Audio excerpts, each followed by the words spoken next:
No one believed Earth would do it. For decades, humanity played by the Council's rules, signed their treaties, obeyed their laws, paid their dues. Earth smiled, nodded, and pretended to be a good little planet. But behind closed doors, things were boiling. It started with the mining quotas, then the trade restrictions, then the forced conscription of Earth's best scientists and engineers for the greater galactic good. They took what they wanted, wrapped it in bureaucracy, and called it peace. And Earth, being the newcomer in the grand halls of the Galactic Council, swallowed it all, until it didn't. The last straw came during the Orlan incident. A Terran freighter, the Horizon Wind, was intercepted near the border of Zone 7 by a patrol ship belonging to the Zurathi, one of the Council's oldest and most arrogant races. The freighter had cleared every scan, filed every flight path, dotted every I. But that didn't matter. The Zurathi boarded the vessel anyway. 2 Terran crew members were killed on sight. The Council called it a misunderstanding in protocol.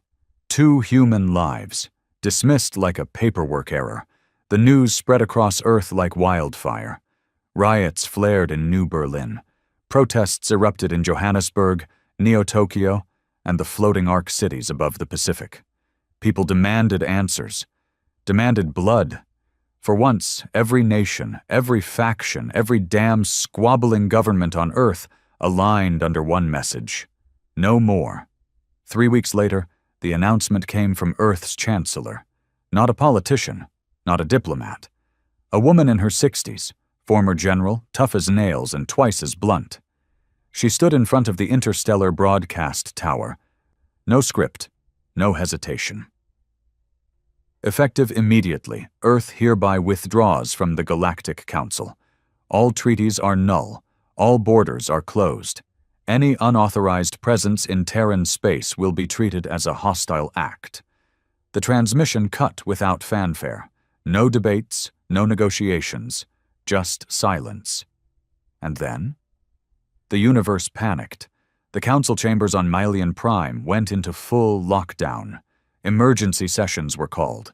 Every ambassador, every delegate, every bloated alien official who had once laughed behind their teeth at Earth now sat wide-eyed and sweating, wondering what this meant. Because Earth wasn't what it used to be.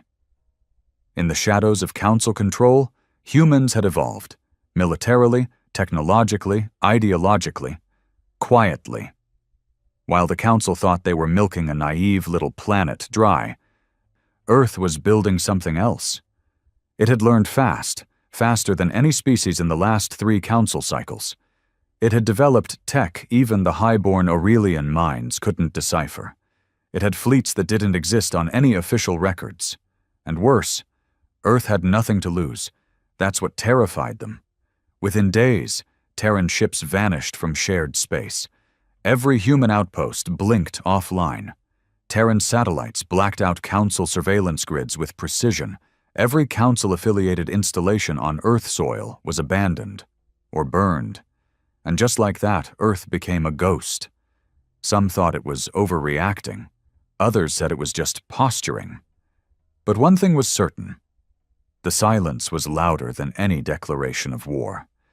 Then came the incident on Varnak 12. A council scout ship entered what used to be neutral space, now Terran marked. They ignored the warnings. "We're the council," they said. "They won't dare." The scout was reduced to atoms in 0.7 seconds by an automated orbital defense grid no one had seen before. No warning shot, no second chance. The message was clear. This wasn't diplomacy. This was final. For the first time in council history, a single planet was declared a galactic destabilizer. And still Earth didn't respond. No apologies, no threats, no demands, just silence, and the growing, gnawing fear across the stars. Because the council didn't just lose a member, they lost their wild card. And every alien race that had ever looked down on Earth suddenly began checking over their shoulders. because now they had no idea what humanity wanted. And that was the most dangerous thing of all. There were always rumors about what Earth was really doing behind the curtains of Council protocol. Whispers of secret fleets, experimental AI systems, bioweapons that could rewrite DNA in seconds. But back when Earth was just one voice among hundreds in the Council hall, no one cared much. The rumors were amusing at best, insulting at worst. Now those same rumors felt like warnings the universe didn't listen to in time. In the weeks following Earth's severance, the Galactic Council scrambled. Meetings ran around the clock. Alliances were questioned, positions reshuffled.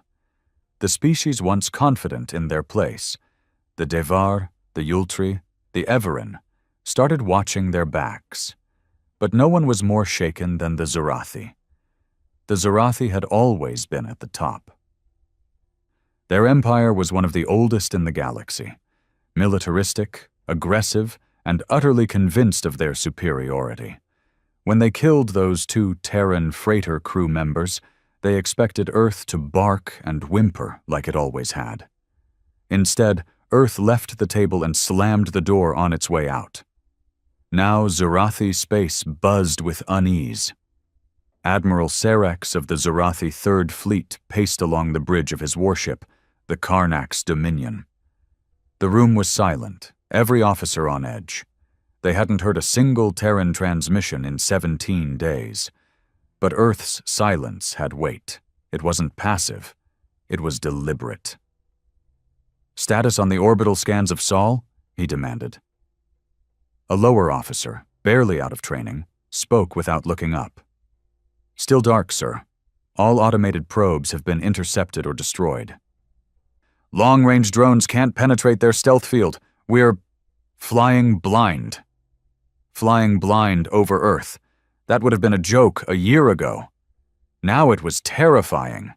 There were whispers among Serex's crew. Superstition. Fear." One voice, drunk and sloppy in the mess hall the night before, had said it out loud. "The humans were preparing for this all along. They knew. They just waited until they had the knife at our throat." And maybe they had. Serex clenched his jaw. His ancestors would have laughed at this fear, but his ancestors didn't grow up watching Terran tactics tear through war games like paper. His ancestors didn't watch humans hack a Zerathi cruiser's targeting system mid-battle and force it to fire on its own fleet. Live on the broadcast feed. Earth had changed. The whole damn species had. They weren't just aggressive or proud.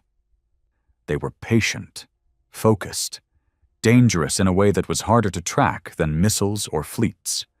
But the Council still refused to act.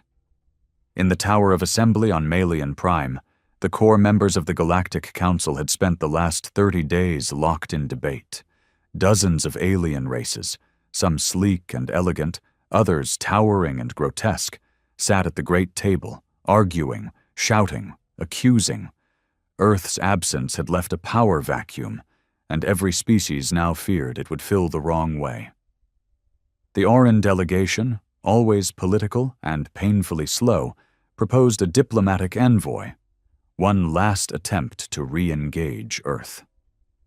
The Devar, always paranoid, demanded military surveillance, send more probes, get intel, force Earth's hand. But the Yultri Chancellor, a tall creature cloaked in pulsating robes of black and red, said what no one else dared. "We're not debating policy. We're debating survival." His voice echoed across the chamber. Earth didn't just walk away. They vanished. They severed every line, blocked every frequency, turned their borders into dead zones. They did it like it was rehearsed. Tell me, what species does that unless they've already planned for the aftermath? No one answered. Because the truth was heavier than anyone wanted to admit. Far from the politics and paranoia, out in the unregulated depths of the Aphelian expanse, a small crew of independent traders drifted quietly through dead space.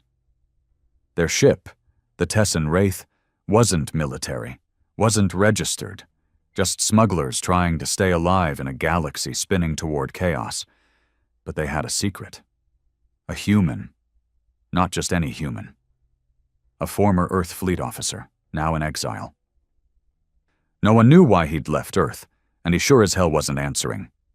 He went by his call sign only. Grim. Grim sat alone in the engine room, staring at a battered piece of tech that pulsed faint blue every 10 seconds. It wasn't Council tech. It wasn't even on the galactic grid. It was Terran, and it was live.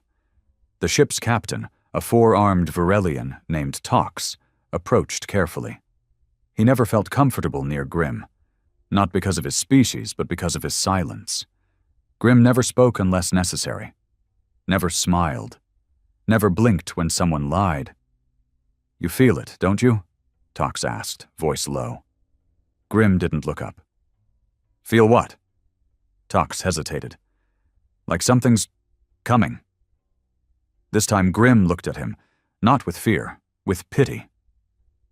"It's already here." Back on Earth, behind the invisible curtain that now guarded the Sol system, humanity had shifted into another gear. Cities once open to alien commerce had sealed themselves. Orbital rings that once served as tourist hubs now bristled with weapon arrays. Satellites formed into perfect synchronized patterns, too clean, too efficient for old-world Earth. And underneath it all, deep below Antarctica, a chamber pulsed with light. Project Dreadwake. One of a dozen Black-class Terran programs the Council never knew existed. Its purpose? Total system lockdown, planetary defense, autonomous retaliation. Built to answer one question. What if the Council turned on us? The scientists working Dreadwake were young, barely into their 30s, but bred in a different world than the diplomats Earth once sent to Malian. They were hardened by the betrayals, the occupations, the price of Earth's seat at the table. Now, they were preparing for war. Not because Earth wanted war, because war was coming, and Earth refused to lose again. In the months following Earth's silence, strange things began to happen across Council space. A massive Devar communication array exploded. No warning, no trace of who did it. Just silence, then fire. A Yultri transport fleet vanished mid-jump through a stable wormhole. Gone. No wreckage, no signal. A Council black site, a prison where dissidents were kept without trial, was found emptied. Not destroyed. Emptied. The guards were still there, unconscious. Every prisoner gone. One word appeared on every damaged console, every hacked feed, every malfunctioning screen. Remember, it wasn't just retaliation. It was a message. Earth hadn't declared war. It didn't need to. It was rewriting the rules. And somewhere, deep in Council-controlled space, a final act lit the galaxy's nerves on fire. A summit. Secret. Only for the inner 5 races. No invitation sent. No records logged. And still, Terran operatives got in. No one knew how. But when the lights went out mid-meeting and came back on 30 seconds later, every screen in the room showed a face. Human. Not smiling. Just watching. And then it said one sentence. "You used to control us. Now we remember everything." The feed cut. The delegates sat frozen. Some say it was a bluff. Some say Earth had developed a consciousness, a hive-mind AI born from decades of surveillance and oppression. But others? They believed something worse. That Earth had finally evolved into what the Council always feared it might become. A predator. Not a conqueror. Not a tyrant. A species that adapts faster, strikes harder, and learns more ruthlessly than any other in known space. A species that had spent the last 30 years being underestimated. And now, it was Earth's turn to make the galaxy afraid. The Zarathi Empire was the first to blink. Despite their war-hardened pride and bluster, The cracks were showing. Patrol ships stopped venturing into Terran-adjacent sectors. Training simulations were quietly revised to include hypothetical Earth retaliation protocols. Recruitment videos no longer mocked humans. Propaganda departments were ordered to pivot. The narrative was no longer that humans were weak and primitive. Now it was, Terrans are unstable, unpredictable, and dangerous to galactic order. The new lie wasn't flattering, but it was safer than the old one. Still, not all voices agreed. From deep within the Empire, General Varnock, a relic of the old war era, demanded a full-scale preemptive strike on Earth. "Cut the infection out before it spreads," he barked across Council channels. "There's still just one planet, one species. No matter how much tech they've stolen, they're flesh and bone like the rest of us." But the Council didn't move. Because everyone remembered what happened to the Karanis Reach. It was supposed to be an exploratory response, a covert test of Earth's defenses. 6 stealth ships, no insignias, no transmissions, just an unofficial incident to test the waters and gauge Terran strength. None of them returned. No debris, no distress calls, just silence. 2 days later, a single probe launched by the Drev Coalition captured an image drifting at the edge of Sol's outer ring. 6 Zarathi helmets, charred, floating in space. Each marked with Earth's old Council ID, not the current symbol, not the newly forged eagle-headed sigil Earth now flew. No, Earth had sent a message by using its old Council mark, the one the galaxy once forced it to carry like a leash. The implication was clear. We remember where this started. We know what you did, and we know who's next. In the shadowy underlevels of Malayan Prime, a different kind of war was being fought. Not with ships or weapons, but with whispers, data thefts, corrupted archives, and suddenly vanishing agents. Someone, or something, was bleeding the Council from the inside. Files concerning Earth's trade history were gone. Entire logs of communications were rewritten to paint Terrans as aggressors long before their exit. At first, Council investigators blamed sabotage from smaller, jealous species. But the depth of the manipulation, it was too precise, too thorough. Then came the revelation. A captured cyber infiltrator, a half-mechanical humanoid built entirely out of nanofiber and Terran alloy, was found during a sweep of the internal Council database. It didn't speak. It didn't breathe. It didn't even register as alive on scanners. But it had Earth's language hard-coded into its neural shell. And when Council engineers tried to shut it down, it triggered a virus that melted half the network. The Council lost control of over 40% of its archives that day. Not just access, they lost memory. Systems that had existed for centuries were gone in minutes. Entire planetary records erased. Historical data corrupted. Even identity logs were wiped. One counselor put it plainly. Earth didn't just vanish. It's rewriting our version of the truth.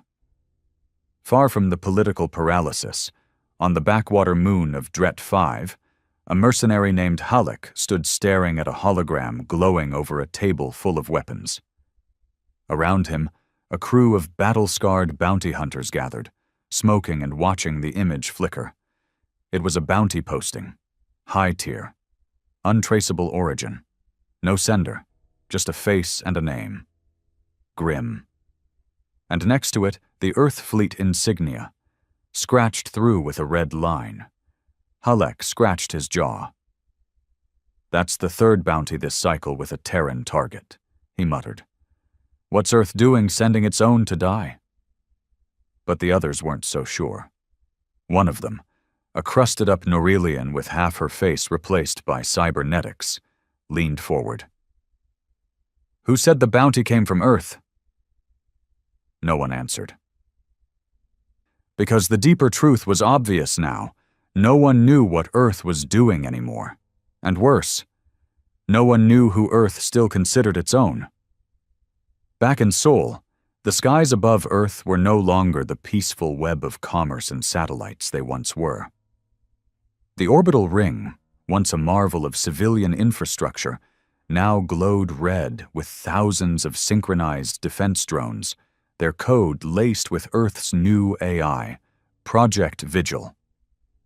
Project Vigil was Earth's eye, an omnipresent defense system capable of tracking every movement, every ship, every anomaly in Terran space. It didn't sleep. It didn't wait for confirmation.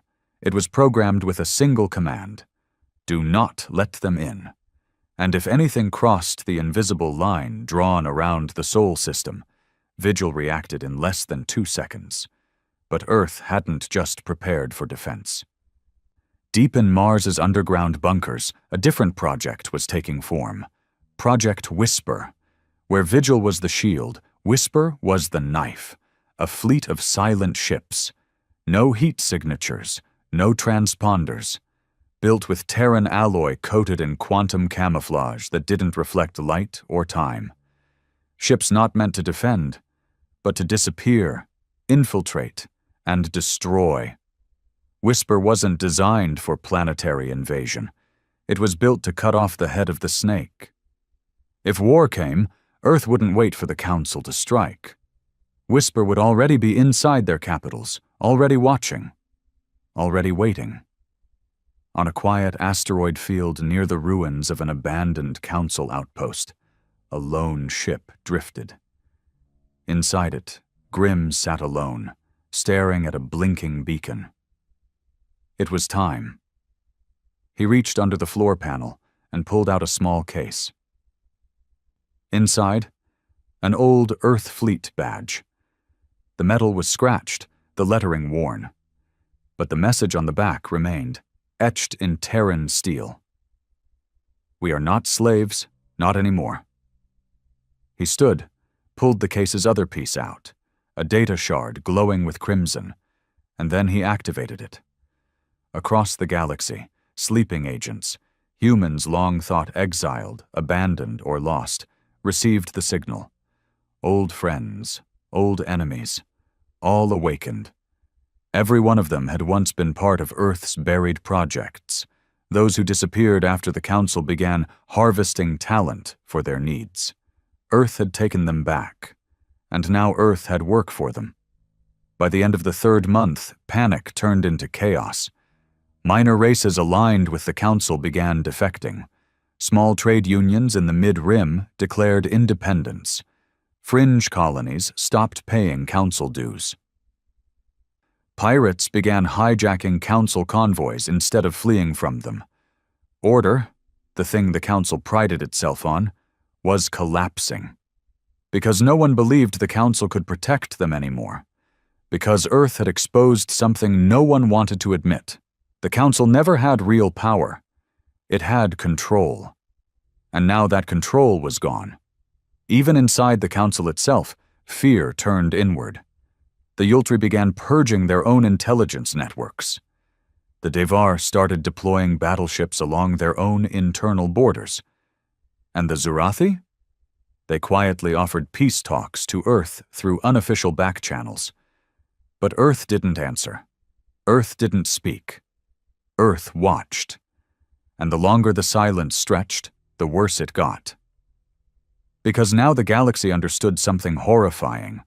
Earth had already won. Not through invasion. Not through war. Through fear. Through silence. Through preparation. And the last image the Council received before all communication with the Terran diplomatic channels went offline forever? A message. Black background. White text. You should have let us live free. Now we live better without you. The Zurathi were the first to fall. Not officially, not in the kind of clean, traditional way the Council liked to record its wars. There were no declarations, no planetary assaults, no heroic last stands. It started with their comms, then their energy grids, then their minds. One by one, critical networks went dark. Starports stalled mid-docking sequence. Medical AI began misdiagnosing patients. Entire planetary surveillance networks turned inward, watching their own citizens, logging thoughts, emotions, gestures.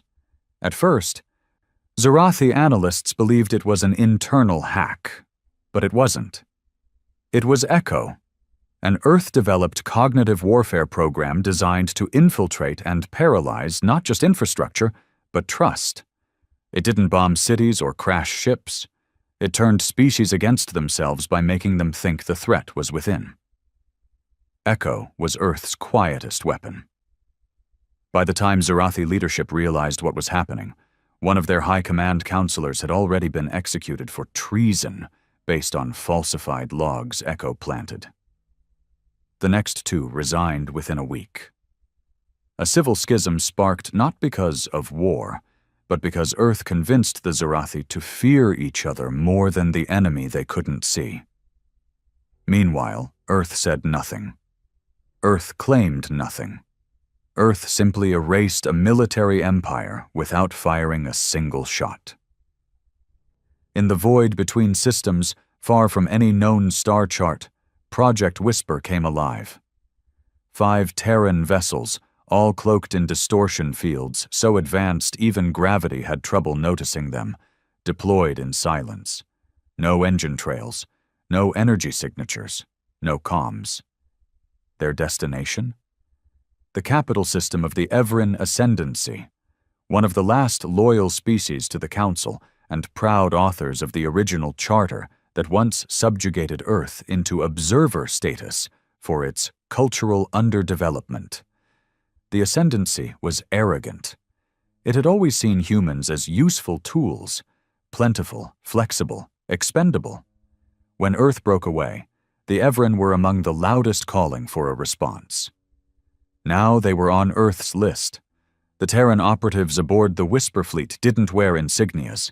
They had no rank. They had no names in council records.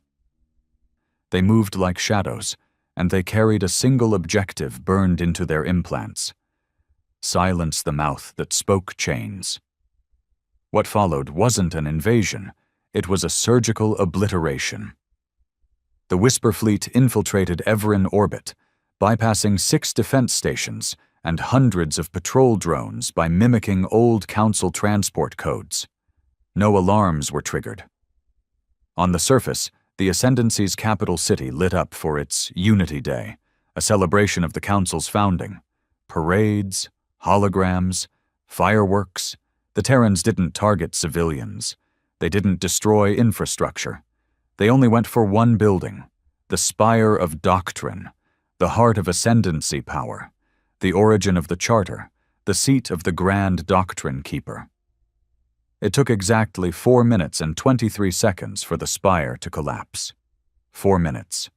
No escape. No survivors. No message left behind. Only a single symbol projected into the night sky above the ruins. The old Earth flag, split down the center, black on both sides. The Council tried to deny it publicly. They blamed local extremists, claimed internal rebellion. But deep inside the chambers of Malian Prime, they knew. Earth had struck, and it had done it with precision the galaxy had never seen. Inside the Council war room, the atmosphere had shifted from debate to full-on desperation. The Chancellor of the Yultri, who once called humans a manageable nuisance, now spoke with shaking hands and twitching lips. They've taken out 3 outposts, wiped Zarathi records from the sector grid, and dismantled a capital structure of one of our oldest members without leaving a trace. What the void are we dealing with? Silence. No one answered. Because no one knew. Earth had gone dark, and in that darkness it had transformed. It no longer responded to council messages.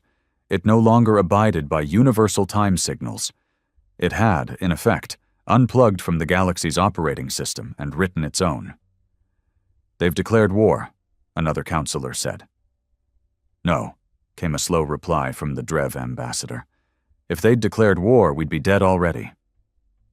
That realization was worse than any battle strategy, because it meant Earth wasn't reacting.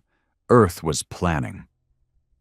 On the outer edge of the Terran border, a refugee ship drifted. It was small, crowded, and falling apart. A dozen species, mostly ex-slaves and defectors from Council-loyal systems, had escaped what they believed would be retribution from the Council, or worse, from Earth. No one knew if Terran space was safe anymore, but some believed deep down that Earth wouldn't kill the innocent, that even with all its power, it still had a soul. They were right. As the ship's power cells began to fail, and oxygen dropped to 18%, something emerged from the black. At first they thought it was a warship, then a collector, then a Reaper drone, the kind rumored to erase entire colonies. But it wasn't. It was Sanctuary 9, one of Earth's autonomous refugee ships, operated by the AI known as Clara, a remnant of Earth's civilian consciousness programs. The AI hailed them in over 15 languages. This vessel is under Terran protection. Your identities are not required. Your survival is. The refugees were brought aboard, fed, given warmth and silence. Not a word was spoken about the war. Only one thing was asked by the AI as they disembarked into a quiet Terran colony moon on the edge of the Hyades belt. Do you wish to live without chains? The ones who said yes were allowed to stay. The ones who said no were returned home, safely. Even in its rage, Earth still had rules.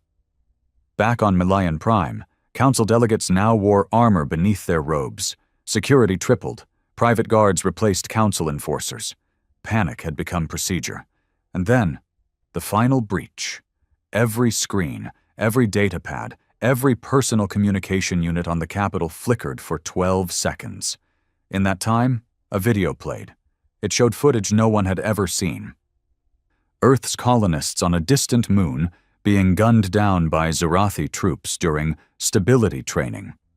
Civilian engineers being forced to work on Council dreadnoughts under threat of food deprivation.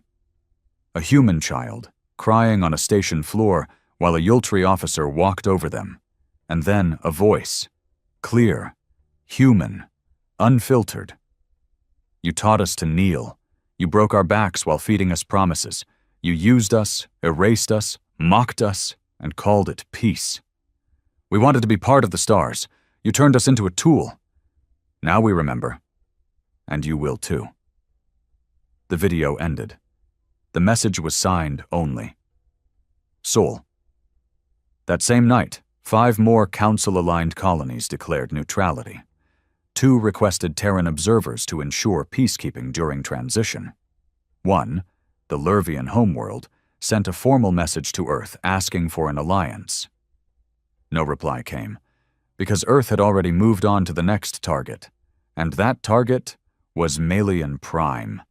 They thought Earth wouldn't dare strike Melian Prime, not because it was too far or too defended, but because it was unthinkable. Melian wasn't just a planet. It was the Council's beating heart. Home to over 40 species, the political core of the entire galactic order. Assaulting it would be the equivalent of setting fire to the concept of diplomacy itself. And Earth? Earth had once fought tooth and nail for the privilege of having a voice in that chamber. Surely they wouldn't burn it now. But Earth didn't want a seat at the table anymore.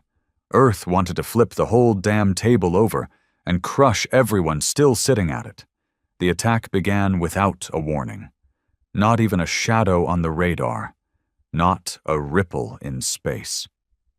The planetary defense grid was at full readiness, dozens of orbital turrets aligned like spears, a defense ring so tightly woven even light had trouble slipping through. It didn't matter, because the first strike didn't come from outside. It came from within. At precisely 0311 Standard Council time, the planetary defense systems of Melian Prime simultaneously reclassified their own central power grid as a hostile foreign object. Turrets turned, cannons charged, and without hesitation Melian's own weapons opened fire, on itself. Explosions ripped through the skyline, power stations collapsed in sheets of white flame.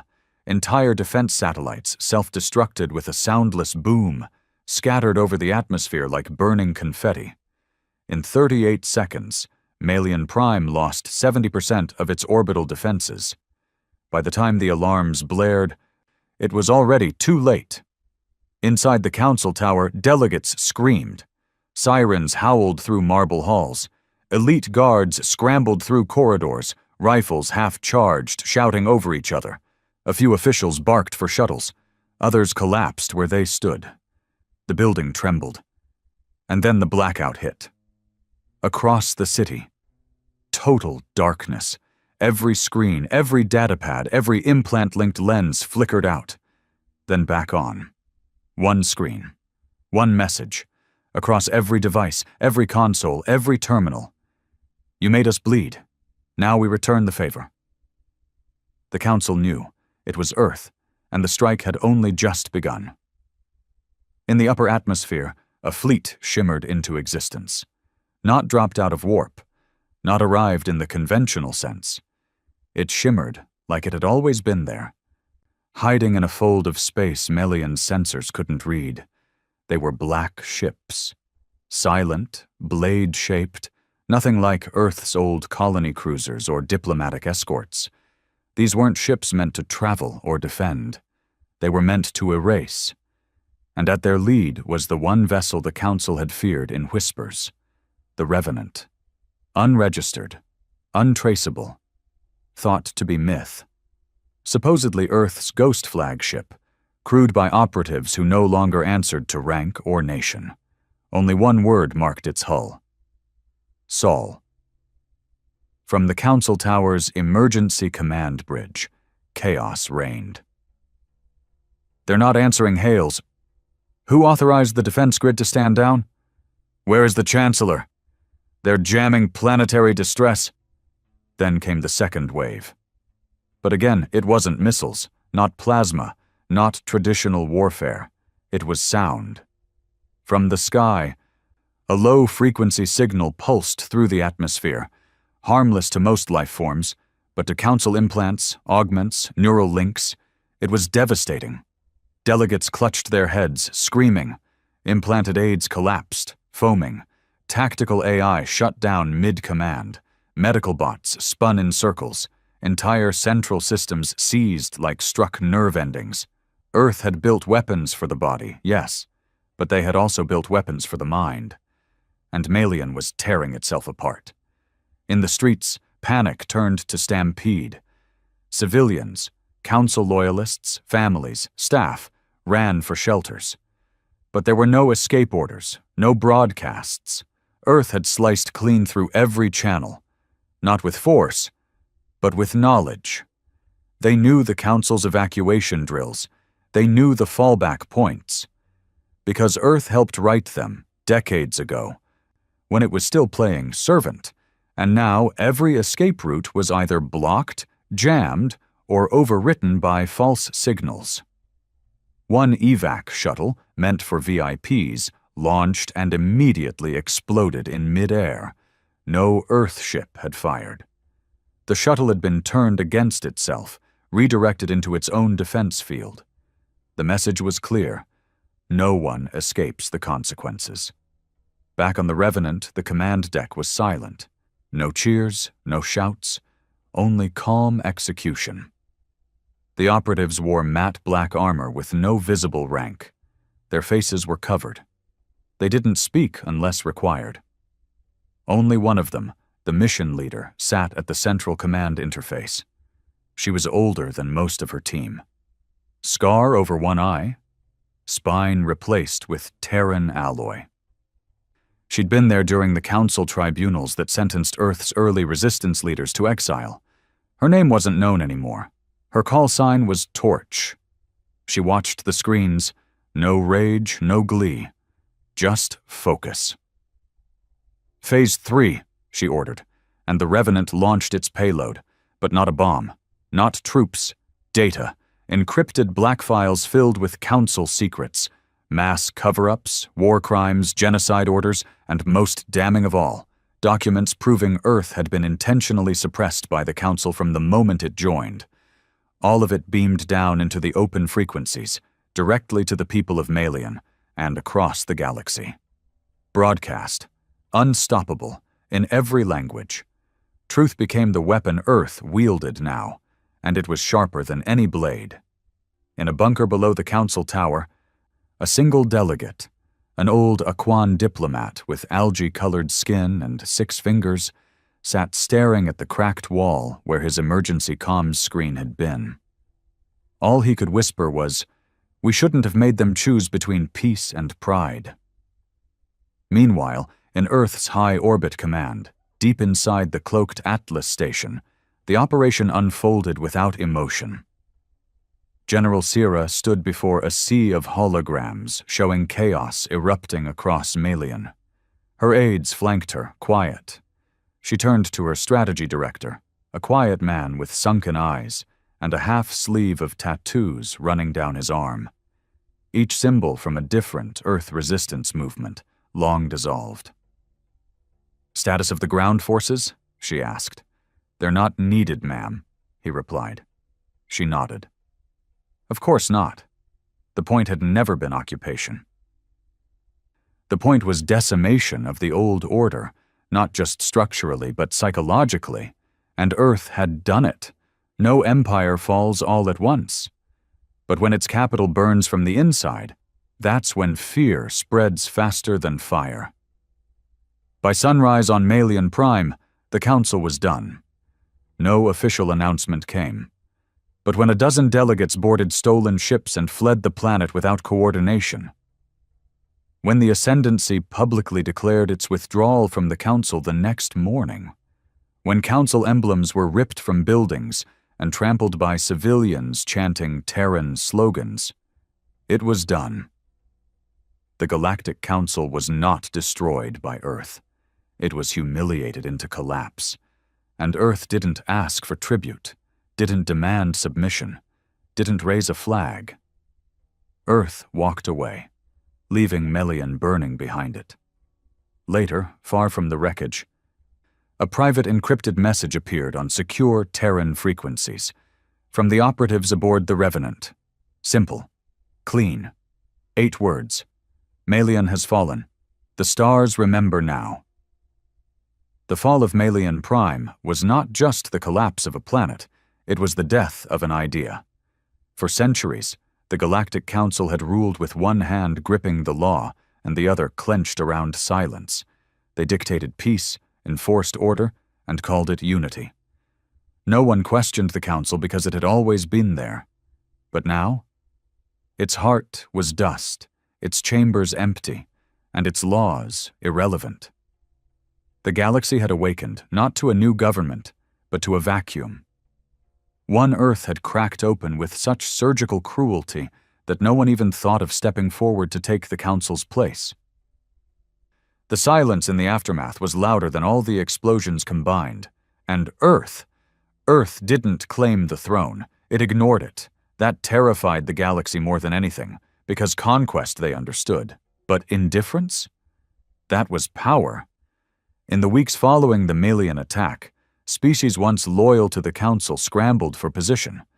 The Everin tried to form a successor alliance, but no one trusted them, not after the Spire bombing.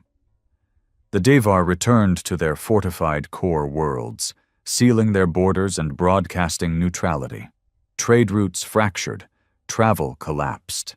Once safe sectors turned into pirate hunting grounds overnight. Amidst the chaos, Earth's silence deepened. No fleets entered foreign space, no messages, no ultimatums. Not a single Terran ship was seen outside Sol. They simply vanished. But their presence was everywhere. Civil wars broke out on 3 Council-loyal planets, all of them traced back to leaked Terran data drops exposing years of planetary abuse by their own leaders. Entire AI cores began to glitch. Systems built on Earth-supplied base code decades ago. They stuttered, lagged, hesitated. Earth had written in backdoors even back then. The galaxy had no idea how deep Terran roots went, because Earth hadn't just broken free. It had planned for this. Years ago, quietly, patiently, they weren't just leaving the council, they were replacing it. On the frozen moon of Sirella 9, in a worn-down communications bunker, a gathering took place. Not formal, not sanctioned, but real. 6 factions, each from different corners of the galaxy, met face to face. They weren't politicians. They were survivors. A Lurvian resistance commander, a Zalari outcast leader, 2 former council delegates stripped of power, a rogue captain, and 1 silent Terran. The Terran woman didn't give her name. She simply unrolled a data strip and placed it on the table. "This is your future," she said. "Read it or don't, but Earth will not return to chains, and we won't let anyone else wear them either." The data strip contained a blueprint, not of a weapon or a fleet, but a system. A new galactic framework, decentralized, borderless, built on AI-regulated fairness. Every race would have 1 vote, no vetoes, no overlords, no empire. "Who runs it?" the Zalari asked. "No one," the Terran said. "Or everyone." They didn't trust her. Not fully. But after Melian, they feared her less than they feared what the Council had left behind. Earth wasn't asking for obedience. It was offering freedom, and the galaxy didn't know how to respond to that. On Earth, things were quiet. Cities were calm, skies clean. Not a single alien warship hovered above their skies anymore. Not a single council flag flew. People walked without glancing over their shoulders. The fear was gone. But so was the peace. Because now, Earth lived with the knowledge that it had become what it once feared. Not tyrants, not killers, but watchers, keepers, guardians with a trigger finger. The decision not to strike again wasn't because Earth couldn't. It was because Earth now stood alone, and with that came responsibility. The Chancellor sat alone in her observation chamber, high above the rebuilt skyline of New Europa, staring at stars that once meant slavery and now meant opportunity. A young analyst entered. She didn't look nervous, just focused. Earth had trained its new generation well. "Report. 8 species have made contact in the last 24 hours, 4 requesting alliance, 2 asking for Terran monitoring of internal elections, 1 begging for asylum. And the 8th? The analyst hesitated. "They're asking for guidance." The Chancellor exhaled. Long, heavy. That was the one request Earth never wanted to hear. Because guidance meant leadership. And Earth had sworn, decades ago, never to rule. Meanwhile, on the Council's old communication grid, what was left of it, a transmission rippled through the void. It wasn't from Earth, not directly. But the code was unmistakable. It was Sol-coded. A frequency laced with Terran encryption so old and obscure, it was practically sacred among codebreakers. The message played only once, on a loop. Across the entire sector. "We do not seek your loyalty, only your clarity. If you choose freedom, we will stand beside you. If you choose chains, we will not." Simple, unyielding, a line drawn in the cosmic sand, and every species in the galaxy now had a decision to make, not who to follow, but who they were without the Council, and with Earth watching. In the shadows of a dying star system, the last of the Council loyalists met in secret. 22 delegates, 2 battleships, 1 hope of retaliation. They called themselves the Restoration Bloc. They had one goal: rebuild the Council, avenge Melian, and bring Earth to heel. But their numbers were small, their resources crippled, and worse, they were already compromised. Earth knew about them before they ever met. One by one, their comms started dying. Their food synthesizers overloaded. Their navigation systems spiraled, until only 1 delegate was left. She stood on the observation deck of the dying cruiser, staring into the void, whispering a prayer to a god who had long stopped listening. And then she saw it. A Terran ship. Small, silent, unarmed. It didn't fire, didn't send a threat, just hovered, watching. And on her screen, one final message appeared. "We let you gather, to see if you'd change. You didn't. This is your last breath." The Terran ship vanished. And moments later, the star behind them collapsed, dragging the entire system into a singularity Earth had triggered by remotely activating a long-buried weapon the Council once used on Earth's colonies decades ago. Earth hadn't just watched, Earth remembered. In a hidden sector, a lone survivor of the former Council sat hunched over a recorder. "I don't know what they are anymore," he whispered. "They're not just human. They're something else, something made from pain and forged in silence." He looked into the lens. "They gave us 1,000 chances, and we wasted them all." Then he shut it off. Because in the end, Earth hadn't become a tyrant. It had become a warning, and the stars would never forget what it meant to betray a planet that learned too well from its masters. The galaxy had fallen silent, but silence never lasted long, not in a universe built on scars. Earth had dismantled the Council, shaken the pillars of galactic order, and rewritten the rules. Its enemies were scattered, its allies hesitant but obedient. Most planets no longer feared what Earth would do. They feared what Earth could decide not to do, but in the shadows of victory, Earth faced its greatest test yet, not from an alien empire or broken Council faction. The threat was closer, inside the walls, grown from the very soil Earth had bled to protect. It started with murmurs in the civilian zones of Ganymede Arcology, one of Earth's largest off-world colonies. A place once filled with banners reading "Freedom through Defiance" now displayed a new motto. "Security is survival." The phrase wasn't official. It wasn't coined by the state. It began in whispers, then posters, then recruitment booths in back alleys. No flags, no names, just a movement. It called itself the Fold. Their message was subtle, seductive.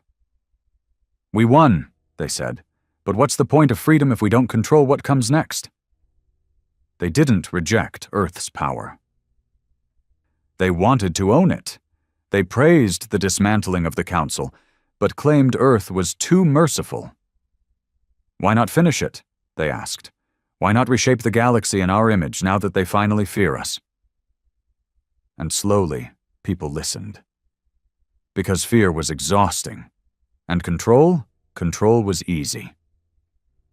Back on Earth, high in the command tower of the Pacific Enclave, General Tira stared at the reports piling on her desk.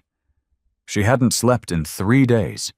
Every incident was small: non-lethal riots, suspected data leaks, power fluctuations in AI cores. But the pattern was clear.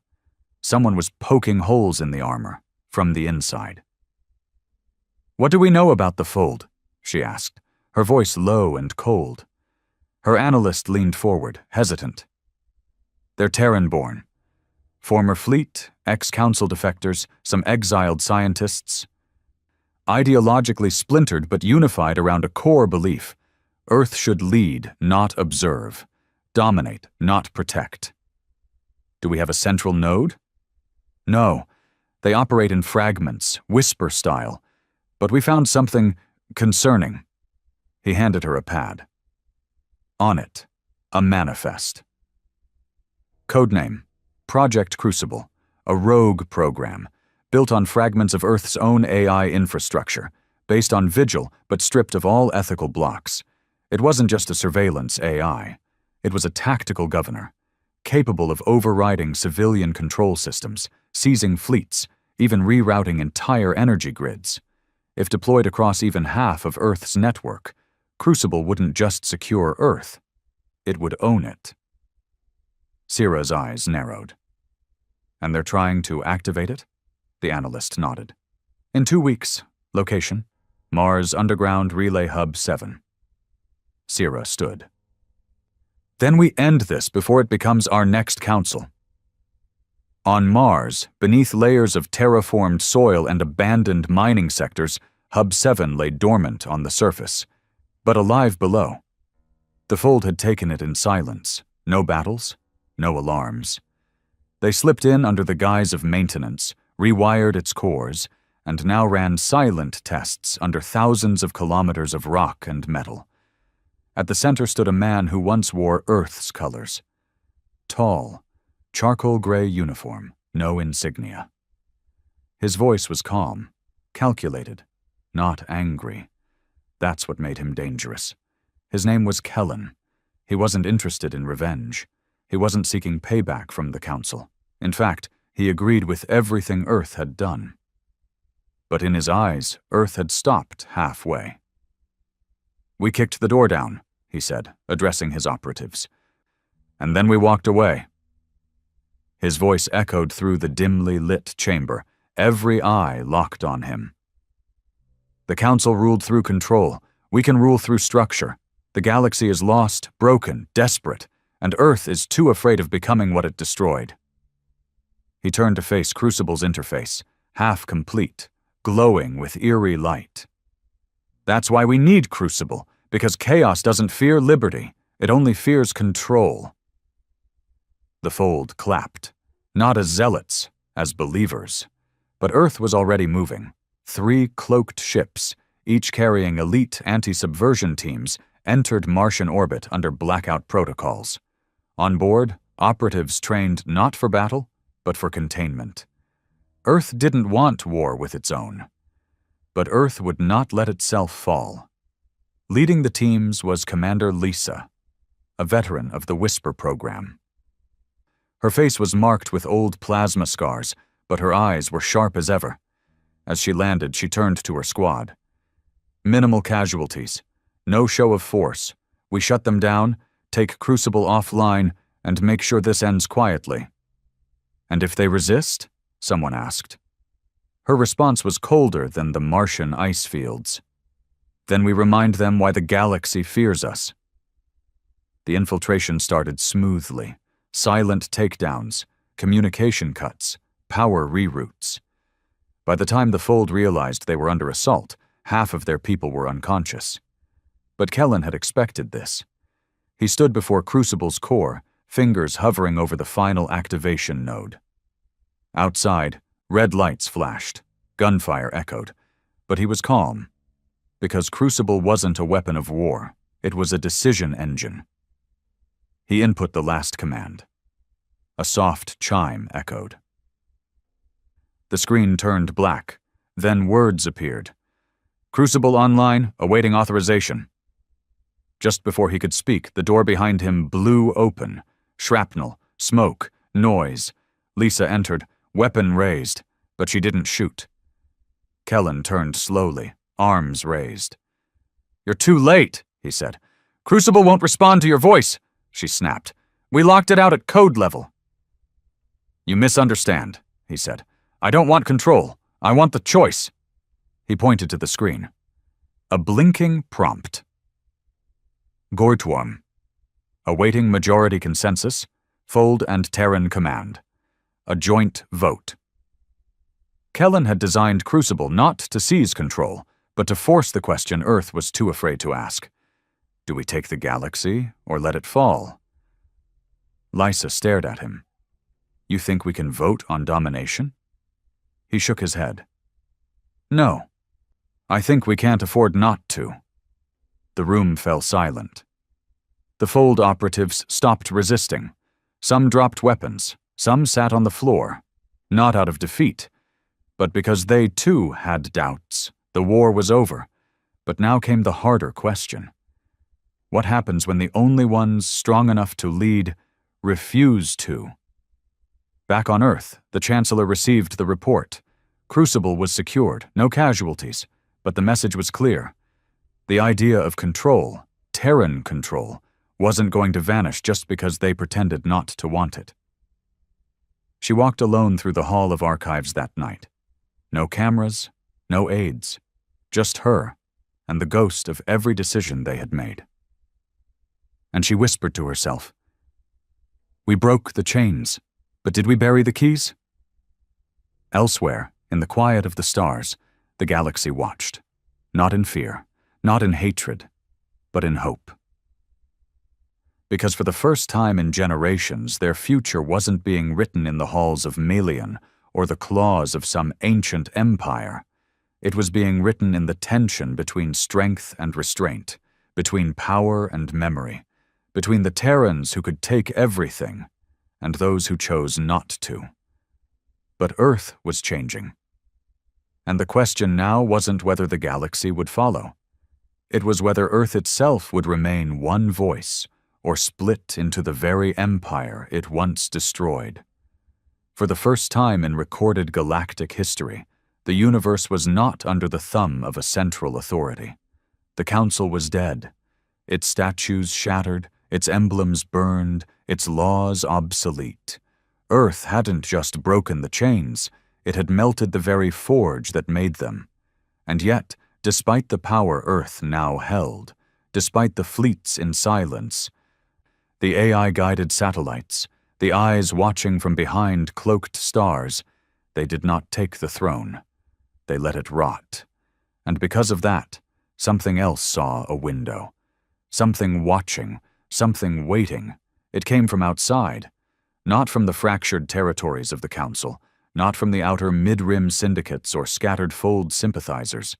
It came from beyond the mapped systems, past the edge of the Perseus Drift, where no Terran had ever set foot, and where no beacon had returned alive. A ship. No known architecture, no heat, no signals, no energy spikes. It just appeared, at the edge of Sol, watching. Silent, like Earth once was. Inside Atlas Station, Earth's Deep Space Command fortress, the silence was immediate. Every early warning sensor, long-range scanner, and blind space drone picked up nothing. No entry signature. No warp trail. But it was there, a shadow at the edge of their home system, ignoring every law of approach. It had size, massive, dwarfing even the largest Terran supercruisers, but it cast no gravity field, no EM reading. It was like a scar in the void. General Sira stood at the viewing window, arms crossed, as data flickered around her. "What are we looking at?" she asked. No one could answer. Not the AI, not the analysts, not even the old Terran astronomers called up from retirement, the ones who studied deep field anomalies and gravitational ghosts. The object just was. "It's not a weapon," one of the advisors finally said. "Then why hasn't it moved?" Another voice. "Maybe it's waiting." "For what?" No one answered. But deep inside the station, Earth's top AI, Vigil, spoke for the first time in days. Its voice was calm, but laced with something new, uncertainty. "This vessel does not match any known species, past or present. It is not biological. It is not synthetic. Its presence violates temporal and spatial consistency. I recommend caution." Sira turned slowly. "Are you saying it's not from this universe?" A pause. "I'm saying it may be older than it. On Luna Base, civil communications were frozen. The public was told nothing. Only internal channels were active. Across Earth and its colonies, every eye turned to the stars. People remembered Melian. They remembered the day Earth rose from silence and shook the galaxy. But this was different. This time, Earth wasn't the hunter. It was the one being studied. Across the major population centers, a quiet dread settled in, like a collective breath held too long. The kind that made people look up at the night sky not with pride, but with fear. On Mars, Commander Lysa stood with a small, silent team watching projections from above. The fold had gone underground again, splintered, cautious. Even they didn't know what to make of the new visitor. "I thought we were the apex," one of her soldiers muttered. Lisa didn't answer right away. She remembered the fire they brought to Melian. the fear they'd seeded across the stars. Earth had become the unspoken judge of civilization, the species you didn't cross unless you had a death wish. And now, something had walked into the room and didn't blink. That's what terrified her the most. The unknown ship wasn't posturing. It wasn't communicating. It didn't care about Earth's power. It was simply present. And Earth didn't know how to deal with something that didn't fear it. Back on Atlas Station, the decision was made. A drone would be sent, not armed, not invasive, a simple observational probe, launched in silence, approached with care. The probe took 5 minutes to reach the ship. It vanished in less than 1. No explosion, no flash. One frame it existed, the next, it didn't. Every Terran console froze, then rebooted. Only one message remained. Do not scan us again. The message wasn't in binary, not in speech. It was raw thought, broadcast into every connected Terran AI, every neural system, even into some of the enhanced humans in command roles. They felt it. It bypassed language. It went straight to fear. Vigil shut down for 11 seconds, and when it returned, it locked down 92% of Earth's automated systems, without orders. Entity is unknown, potential class, apocryphal. System integrity cannot be guaranteed, standing by for further engagement. General Tira had heard many types of fear.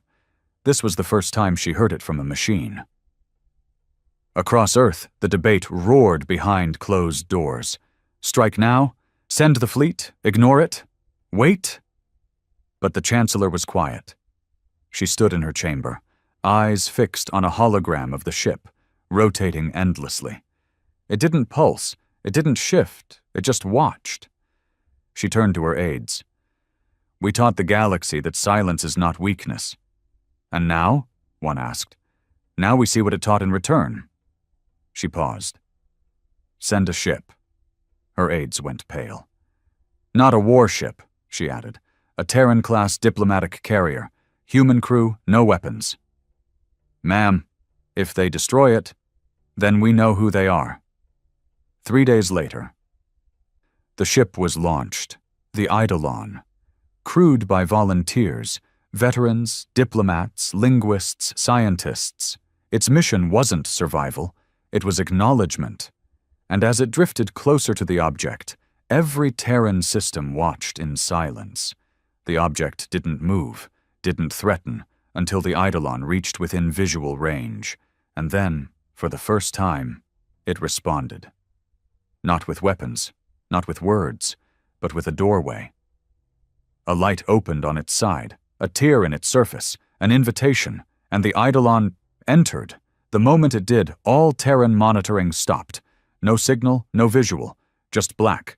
No response for 10 minutes, then 20, then an hour, then a return. The Eidolon re-emerged, untouched, its systems intact, its crew changed. They were quiet, eyes distant, movements slowed, but they were alive. One of them, a linguist named Hara, stood before the global broadcast chamber on Earth. Millions tuned in, billions across Terran and neutral systems. She spoke only once. Her voice was hoarse, raw, like she'd seen something no human should. We are not alone, she said. We never were. Pause. They don't want war. A longer pause. But they've seen it. Another. And they came to see if we're different. She looked into the camera, and the way her face changed, like something inside her cracked, it chilled every soul watching. If we aren't, they'll leave us behind. And with that, the broadcast ended. The object remained for 3 more days, then vanished. No warning, no trace, like it had never been there. But Earth had felt it, and more importantly, so had the galaxy, because Earth may have destroyed the Council. It may have dismantled empires, it may have scared every tyrant in the stars into silence. But now it faced a new question. Can a predator learn to be a teacher? And if it can't, what comes after us? In the years that followed, Earth changed again. Not with flags, not with guns, but with presence. They stopped building warships, started building ambassadors, not diplomats, ambassadors of memory, of restraint, of what it cost Earth to win. Because now the galaxy didn't need another empire. It needed a reminder of what happened when silence is mistaken for weakness, and what happens when strength is left unchecked. Earth didn't become rulers. It became a warning that walked, and somewhere, out in the deep black, something else was still watching, waiting, because Earth had proved it could break the stars. Now it had to prove it could light them.